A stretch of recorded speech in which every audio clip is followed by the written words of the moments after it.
حسب اور نسب یہ پہچان ہوتی ہے۔ حضرت آدم کے دو بیٹے حابیل اور قابیل، قابیل نے حابیل کو قتل کر دیا۔ اس میں اگر آپ کو ناموں کی پہچان نہ ہو سکے کہ ان میں سے قاتل کون ہے اور مقتول کون ہے، ہمیشہ یاد رکھیے گا قاتل والی کاف جس کے نام پہ ہے وہ قاتل ہے، قابیل۔ اس نے حابیل کو قتل کر دیا۔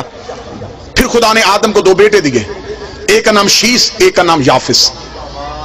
شیس اور یافس سے حضرت آدم کی نسل چلی۔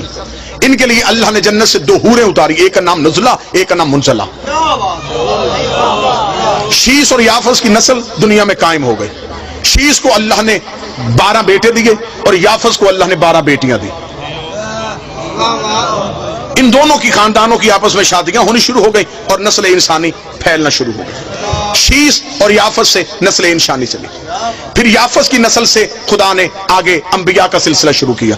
یافس کا ایک بیٹا نبی بنایا جسے انوش کہا گیا، انوش کے ایک بیٹے کو نبی بنایا جسے کنان کہا گیا، کنان کا بیٹا نبی ہوا جسے مہلائیل کہا گیا، مہلائیل کا بیٹا نبی ہوا جسے ال کہا گیا، ال کا بیٹا نبی ہوا جسے یرد کہا گیا، یرد کا بیٹا نبی ہوا جسے اخنوک کہا گیا، اخنوک کو ادریس کہتے ہیں۔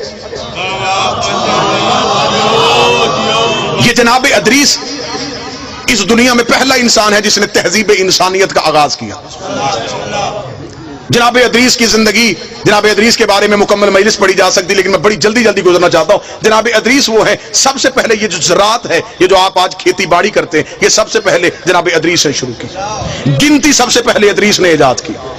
ستاروں کا علم سب سے پہلے زمین پہ جناب ادریس نے پہنچایا۔ سب سے زیادہ مشہور یہ ہے کہ جو انسان کپڑے پہنتا ہے، اسے کپڑے پہننے کا سلیقہ ادریس نے سکھایا۔ ادریس نام پڑا تھا درس دینے کی وجہ سے، استاد کہلائے انبیاء کے، لہذا انہیں ادریس کہا گیا۔ کپڑے سینے کا ہنر انہیں اللہ نے عطا کیا۔ پھر جب انہیں کپڑے سینے کا طریقہ آ گیا، خدا نے کہا تجھے کپڑے سینے کا طریقہ آ گیا ہے، اب میں تجھے جنت میں بٹھا لیتا ہوں، کیونکہ مجھے جنت کے مالکوں کا لباس چاہیے۔ جناب ادریس کو خدا نے، اور جناب ادریس وہ اللہ کا نبی ہے جو زندہ ہے اور جنت میں ہے۔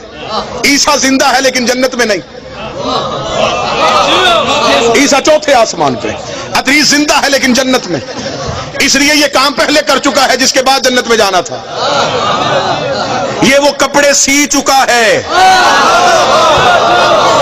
عیسیٰ کا بھی کام باقی ہے کیونکہ 12ویں کا بھی ظہور نہیں ہوا۔ لہذا جناب ادریس سے توجہ مکمل سرکار، جناب ادریس سے تہذیب انسانیت کا پھر آگے سے آغاز ہو گیا۔ جناب ادریس کا ایک پوتا جس کو نام لمک بھی کہتے ہیں، لامک بھی کہتے ہیں، ان کا ایک بیٹا ہوا جس کو کہتے ہیں یشغر۔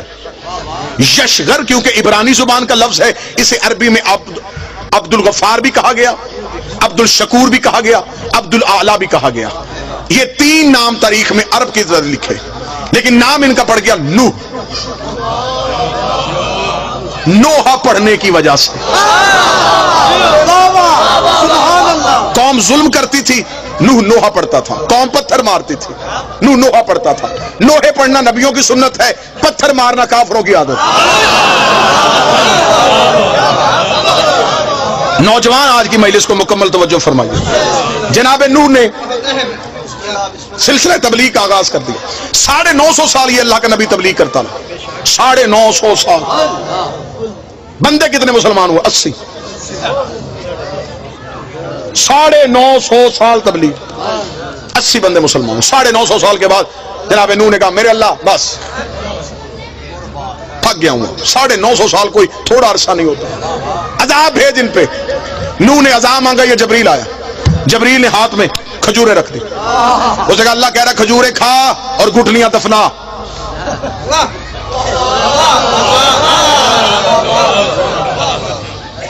اب دیکھیں حد ہو گئی، مانگا اس نے، عذاب تھا۔ کھجوریں گئی۔ نوح نے کہا میں 950 سال کے بعد اگر مانگا ہی مانگا تو اس نے کھجوریں کیوں بھیج دی؟ جبریل نے کہا خدا کہہ رہا ہے کہ کھجوریں کھا اور اس کی گٹھلیاں زمین میں دفنا، ان سے کھجور کا درخت پیدا ہوگا۔ جب وہ کھجور کا درخت پیدا ہو جائے، اس کھجور کے درخت کے لکڑیاں اتارنا، اس لکڑی کے پھٹے بنانا، ان پھٹوں سے پھر ایک کشتی بنانا۔ نوح نے کہا کہ کیونکہ جو زمیندار بندے بیٹھے گے میری اس بات کو ضرور یقیناً اس پہ دلیل دیں گے، کھجور وہ درخت ہے جو دیر سے جوان ہوتا ہے۔ بیری کہتا سفیدہ کہتا, کوئی اور درخت کہتا. خدا نے کہا کھجور سے بنا. انہوں نے کہا کھجور کب جوان ہوگی, کب لکڑیاں اتاروں, میں کسی اور درخت کی لکڑیاں اٹھا لوں. لفظ سننا, لفظ, میں کسی اور درخت کی لکڑی اٹھا کے اس سے بناؤں. جبریل نے کہا تجھے نہیں پتا سفینہ بننا ہے نجات کا, نجات کے سفینے کو یہاں کی لکڑی لگ ہی نہیں سکتی. کون شیعہ ہے جسے نبی کی حدیث نہیں یاد؟ نبی نے کہا میری اہل بیت کی مثال سفینہ نوح کی ہے. اگر نوح کی کشتی کو یہاں کی لکڑی نہیں لگتی تو اہل بیت میں کوئی گناہگار کیسے آ سکتا؟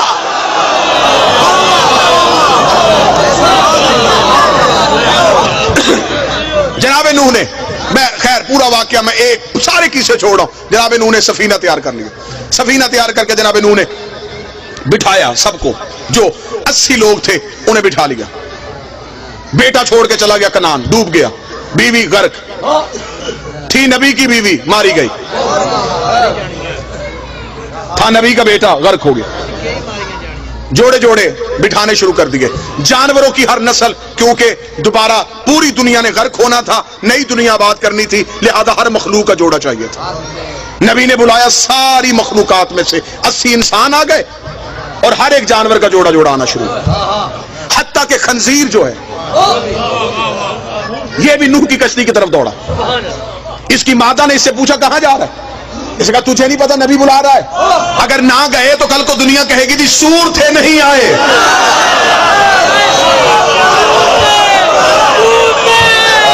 کوئی بندہ تو ہوگا جو صدر کی قدر کرے گا.